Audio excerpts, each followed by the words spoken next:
16세기 종교개혁이 일어나기 전 중세 유럽에서 로마 카톨릭은 정치적, 사회적, 종교적으로 막강한 권력을 쥐고 있었습니다. 그들은 왕과 귀족은 물론 일반 사람들의 일상까지도 지배했습니다. 영국의 정복왕으로 유명한 윌리엄은 1066년 잉글랜드를 정복하였습니다. 그 후 그는 외가가 겹치는 친인척이었던 마틸다와 결혼하려고 하였지만 당시 로마 카톨릭 교회의 규제를 위반한 것이었습니다. 가까운 친척이 아니었기에 성경에서 명백하게 금지된 것은 아니었지만 로마 카톨릭 교회는 점점 근친혼 규정을 강화해 나가며 사촌, 육촌, 팔촌 등 다양한 결혼 금지 규정을 도입하고 있었습니다. 사실 이는 교회의 권위 강화를 위한 조치로 당시에는 불필요하게 엄격하다는 비판도 있었습니다. 결국 윌리엄과 마틸다는 천문학적인 금액을 들여 성당을 짓고 교황에게 바침으로써 결혼을 허가받을 수 있었습니다. 당시 로마 카톨릭이 구원을 돈으로 사고 팔 수 있다는 면벌부 제도는 그들의 부패를 상징적으로 보여줍니다. 면벌부는 교회가 죄를 용서한다며 판매하던 증서로 많은 사람들은 돈만 내면 천국에 갈 수 있다고 믿었습니다. 그러나 이는 성경의 가르침과는 거리가 멀었고 진정한 회개 없이도 죄를 사할 수 있다는 잘못된 신념을 퍼뜨렸습니다. 이 과정에서 부유한 사람들은 자신의 구원을 구매할 수 있었고 가난한 사람들은 점점 더 소외되었습니다. 윌리엄과 마틸다는 막대한 금액을 들여 성당을 지어 교황에게 바침으로써 겨우 결혼 허가를 받을 수 있었습니다. 이는 돈과 권력에 좌우되는 교회의 현실을 적나라하게 보여줍니다. 하나님의 뜻에 따라 주어진 결혼과 가족의 신성한 의미는 잊힌 채 결혼은 이제 돈으로 해결할 수 있는 문제가 되었습니다.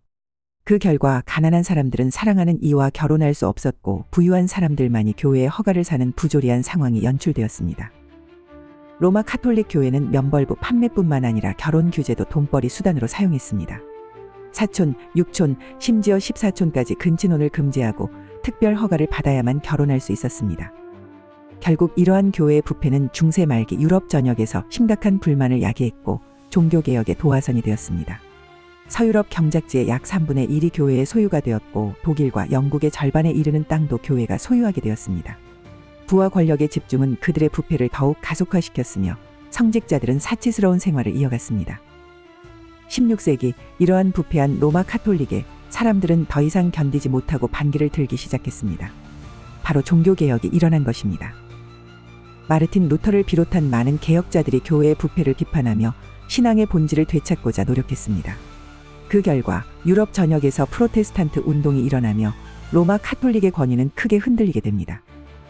결론적으로 중세 로마 카톨릭의 부패는 교회의 권력을 남용하고 돈을 통해 구원을 사고파는 행위에서 비롯되었습니다. 이러한 부패가 지속되면서 사람들은 신앙의 본질을 다시 찾고자 했고 결국 종교개혁이라는 큰 변화가 일어나게 되었습니다. 지금까지 중세시대 로마 카톨릭의 부패와 종교개혁이 일어난 배경에 대해 살펴보았습니다.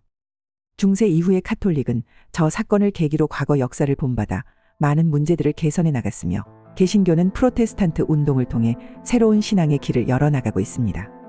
물론 오늘날에도 하나님의 말씀을 왜곡하며 부패를 일삼는 사람들이 있을 수 있습니다. 그러나 중요한 것은 우리가 늘 경계하며 신앙의 본질에 집중해야 한다는 점입니다. 종교개혁의 역사는 단순히 과거의 사건이 아니라 오늘날 우리에게도 많은 교훈을 줍니다. 마지막으로 이 영상이 여러분의 신앙생활에 작은 도움이 되었기를 바랍니다. 감사합니다.